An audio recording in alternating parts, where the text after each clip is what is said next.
Any over-the-counter supplements that you recommend to assist with TRT, even if someone is resistance training, doing cardio, sleeping enough, and has the proper nutrition, just for general health while on TRT? Thanks. This is the TRT and Hormone Optimization YouTube channel. And if you want to learn all about the science-based information on this topic, consider subscribing, hit that notification bell, and you'll be on your way. Can I run down a very rapid list of non-all-inclusive supplements that I think everyone should be using?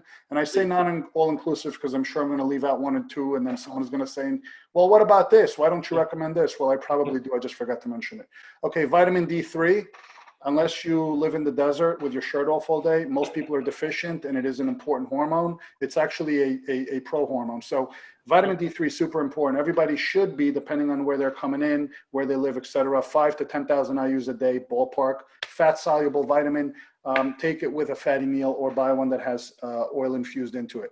Vitamin C, all right, anywhere from 1 to 3 grams a day. Some guys may benefit from a little bit more. So you got that ascorbic acid, could take orally. If you're taking an injectable format, divide the dose by about 10, 8 or 10 to equivalent to oral dose. So those two. You got NAC, N-acetylcysteine. I know there's a whole push now with the FDA to maybe kind of ban it or regulate it, which is a damn shame. I buy this stuff in bulk. I just happen to have it here. NAC, I buy like pounds of it, and I make my own NAC capsules. So I take 600 milligrams morning and night. Precursor for glutathione, potent antioxidant, good for the liver. Liver metabolizes most drugs and foods, and keep your liver healthy, and you'll be happy. So NAC, vitamin D, vitamin C.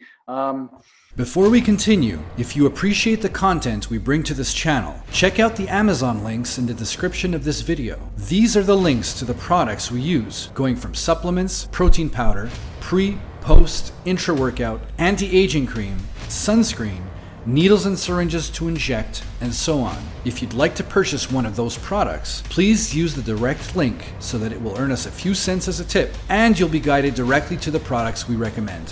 Thanks in advance. All links should work on the US, Canadian, and UK Amazon stores.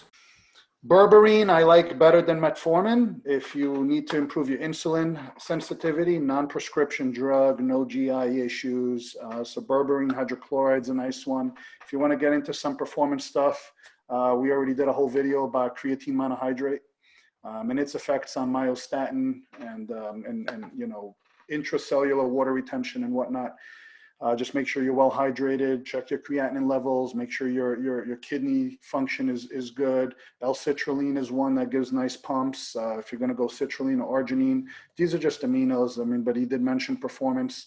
Again, I'm sure I'm leaving a ton of stuff out. Fish oil, omega-3, fish oil or krill oil, 2,000 milligrams a day minimum. Some guys could benefit from 4,000. Overall, lipid support, joints, etc.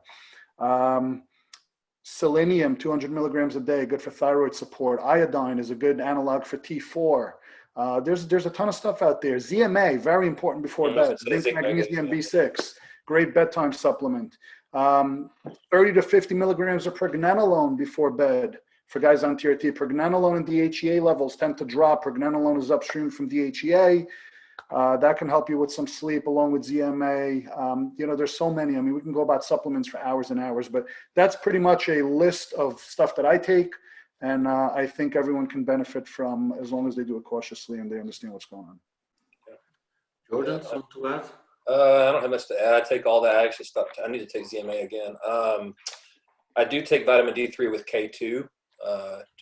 There's some decent data on K2 being. I did forget K2. Yeah. However, K2 is one of those that you put an asterisk next to because make sure that you don't have any contraindications. If you're on blood thinners, heart medication, etc. Yeah, it shouldn't. Yeah, it shouldn't interfere with that. But yeah, I agree. I take curcumin just because. Other than that, is daily Cialis a supplement? It's not a supplement. It's a medication. Medication. I know. I was kidding, but I like it. I like it too. Yeah.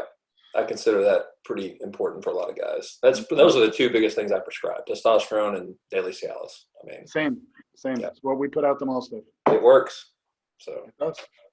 Keep it simple, right? KISS. Keep it stupid simple. Yeah, I agree. Hey, thanks for watching. And now click on one of these thumbnails to learn a ton more about TRT and hormone optimization.